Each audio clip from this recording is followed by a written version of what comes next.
and welcome to Money Life. This is Sucheta Dilal. This time we're going to talk about the bankruptcy code.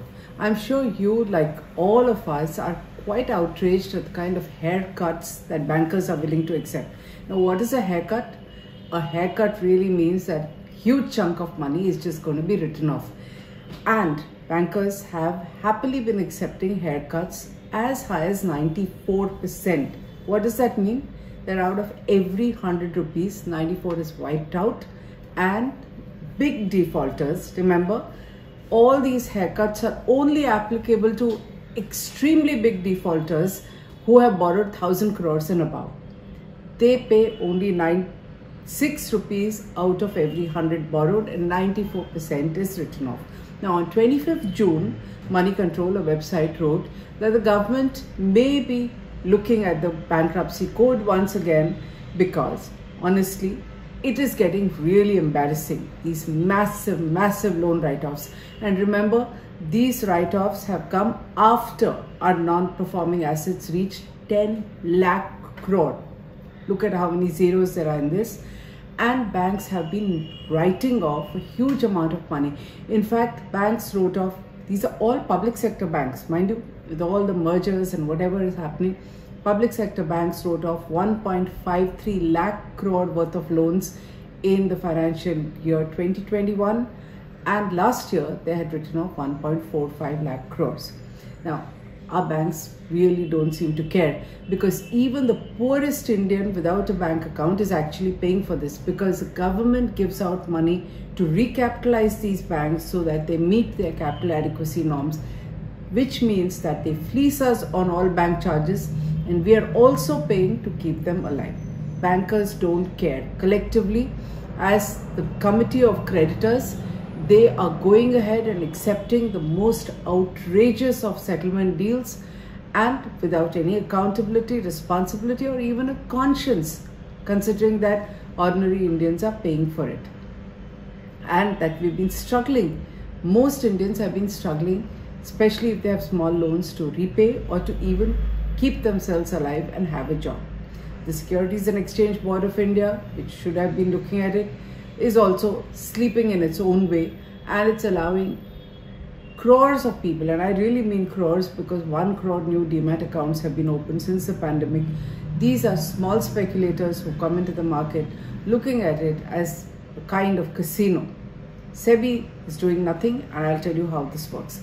Now, things have turned so embarrassing that even industrialist Harsh Goenka felt the need to lodge a protest. He tweeted and tagged the Prime Minister. This tweet went viral, and he said, promoters stash away money on the side, take the company to the cleaners, get a 80 to 90% haircut from bankers and NCLT, which is the bankruptcy tribunal, which decides which of the cases go through.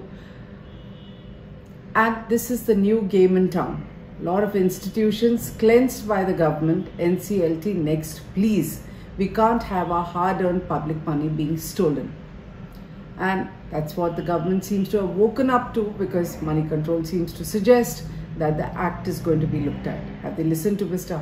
Harsh Goenka, or are they finally embarrassed? Remember, even the All India Bank Employees Association lodged a protest at the outrageous settlement that was being brokered for Siva Technologies. There's anecdotal evidence that in many of the cases, the defaulter promoters not only have seen their share price going up, but in one particular case, the man has made so much money, he continues, while he can't pay banks and the haircut was really steep, he lives in a super luxury duplex apartment owning 2 floors in a building, and has rented out a third for 15 lakhs a month, because that's how well he's doing. So we are letting off the super rich, writing off their loans, and bankers are facilitating it. In Siva Computers, as you know, total dues were 4,864 crores. Look at this table that AIBA has put in. Settlement 318 crores, of which, like a slap on the face and an insult, the very controversial Siva Sankaran, who's been running into trouble with ILFS, with the Tatas, is going to pay 5 crore upfront. And the loss to banks, 4,546 crore, which is 94% being written off. Banks are okay with this, want to pull it out of insolvency. What is even more outrageous is that an ideologue close to the government is the one who seems to have stitched together this deal by calling banks. In fact, so much so that the National Company Law Tribunal, NCLT, has also questioned this dubious acceptance by banks. Now, let's put this in perspective. The Bankruptcy Code, or what is called the Insolvency and Bankruptcy Code, IBC, and the Goods and Services Tax, whose anniversary is being celebrated with much gusto by the government today, 4th anniversary, have been seen as game-changing legislations. GST is slowly improving over a period of time and collections have increased. Not so the Bankruptcy Code, which started with a bang, and now the settlements are just downright embarrassing. 7 years after this government has come to power, things are looking pretty bad today on the defaulter front. It has made no headway on its highly publicized attempt of getting back defaulters who fled the country. So nothing has happened with the Diamond Chiefs, Nirav Modi, Mehul Choksi of Gitanjali. In fact, there was a fiasco with a charter plane, God knows at whose cost, having gone to Antigua and coming back empty-handed. Jatin Mehta, Winsome Diamonds, earlier called Suraj Diamonds, is so well connected politically that nobody is even chasing him. Remember, we've done several video blogs on the Sandesra family, which is absconding from India, has investigations by CBI, SFIO and others, had an Interpol alert which was quietly withdrawn. We learned that through cases abroad. The whole family is no longer absconding and missing. It is in Nigeria. Their oil business is booming. The government makes no effort to force them to come back or even to pay. So sitting in Nigeria, they have been negotiating a 60% write-off of the Indian loans, and banks are willing to accept it. In fact, they're bending over backwards and even accepted part payment. Thanks to a case that's still in court, this deal hasn't gone through. And this Sandesra family has played every card, including the Muslim card, yes, as Hindus, claiming that they were very friendly with the Muslim Congress leader who is now dead. So, no excuses for the government not bringing them back or making them pay. Things are so outrageous that the flamboyant Vijay Mallya, whom they have been chasing, in fact, his outstandings look relatively small, and some amount of money, according to the Enforcement Directorate, has already been seized. In fact, almost like a face-saving exercise, on 23rd June, the Enforcement Directorate put out an unusual press release which announced that they have recovered 9,371 crores, which includes money belonging to Vijay Mallya, Nirav Modi, Mehul Choksi and others, and handed it over to PSBs. It is like saying, okay, we haven't got them back, but we've got some of their money. 9,000 crores out of 22,585 crores that they owe. So small peanuts, even this. Then there is Videocon. Again, outrageous deal that is being stitched together. In 1998, I wrote an article in the Times of India which talked about how Videocon was already on the FI bailout list. And when I said FI at that time, they were development financial institutions. Here's the article. You can actually go back to our print edition and read it, and you will see that so many years later, this article was in 98, and the loans that Videocon is going to pay back are just a little more than what the outstanding was in 98. This shows you decades of malfeasance by bankers, collusion, corruption, whatever adjective you want to put, and I think it's high time that some bankers were investigated going back into the past, because you can't just let them go. Also, the government wants to change the rules. You can't just lurch from one experiment to another or tinker with the Bankruptcy Act and amend it. You need to look at what has worked. Remember, the Prime Minister should made 6 big defaulters as showcase examples, and only those have recovered some money. Even there, not more than 35 to 40%. But of course, much better than the huge write-offs that we have seen of 94 and 96%, sometimes 99%. Okay. In fact, thanks to those 6, the averages still look good, and the recovery for the whole year is put at 60%. You remove those 6, and the recovery is outrageously low. I think the people of India need to start protesting, but we don't have anyone saying anything because the opposition parties know that many of these bad loans mounted and were made through political influence during their time. So the entire political spectrum is silent about it. It's time we the people spoke up. Now let's look at what worked. We're going to make changes. Let's look at what worked.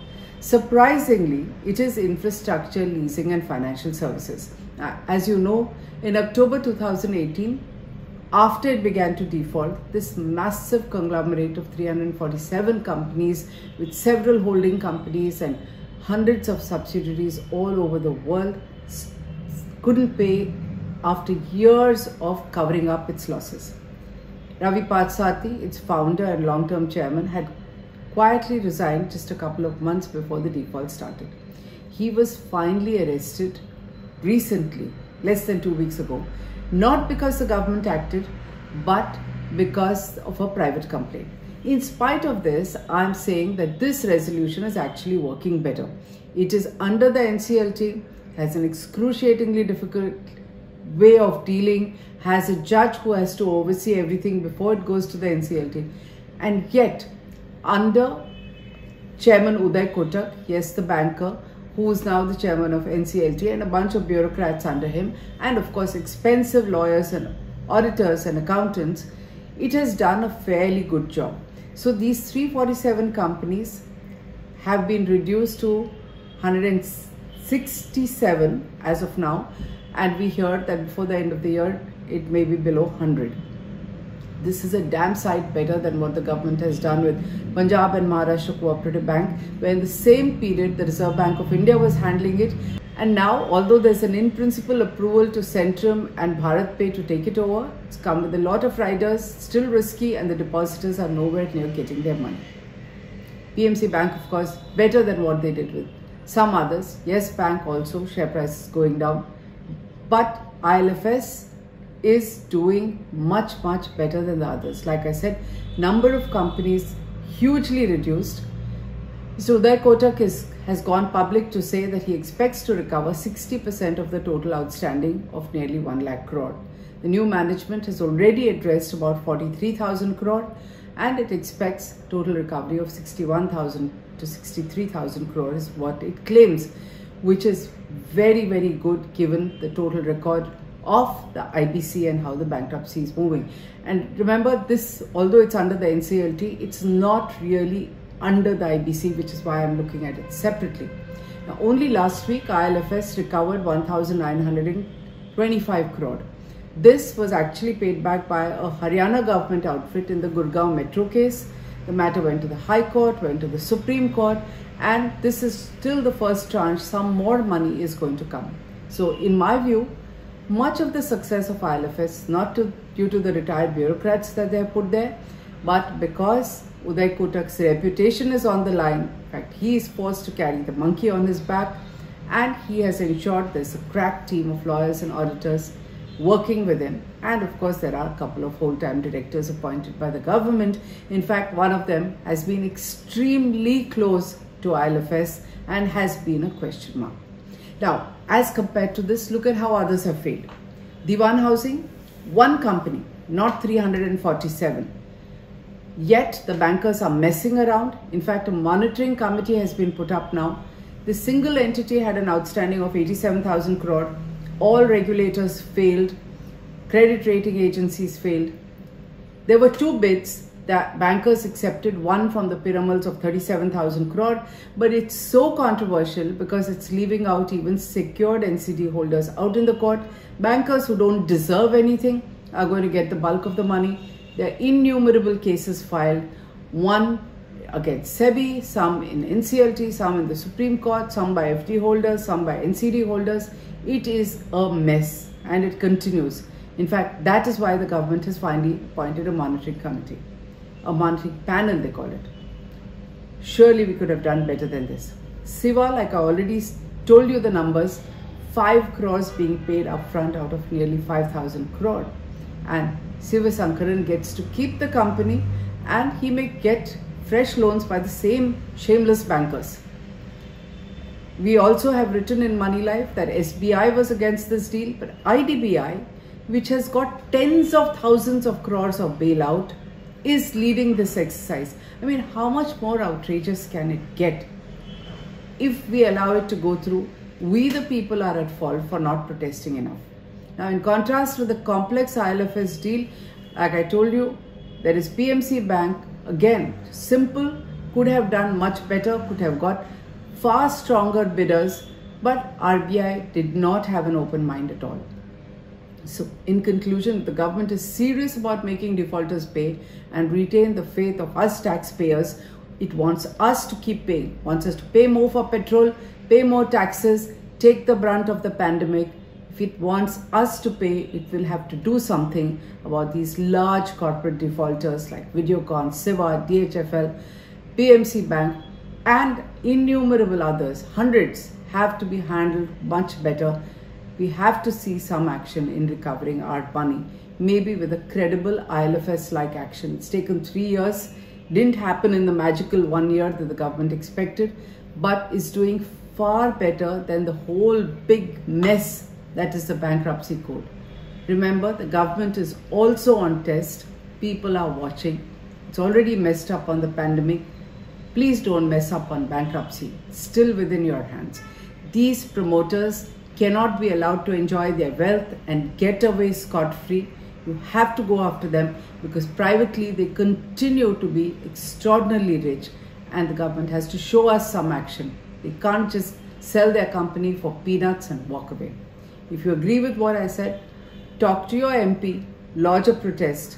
If you want to know more, do subscribe to this Money Life TV channel. Thank you so much.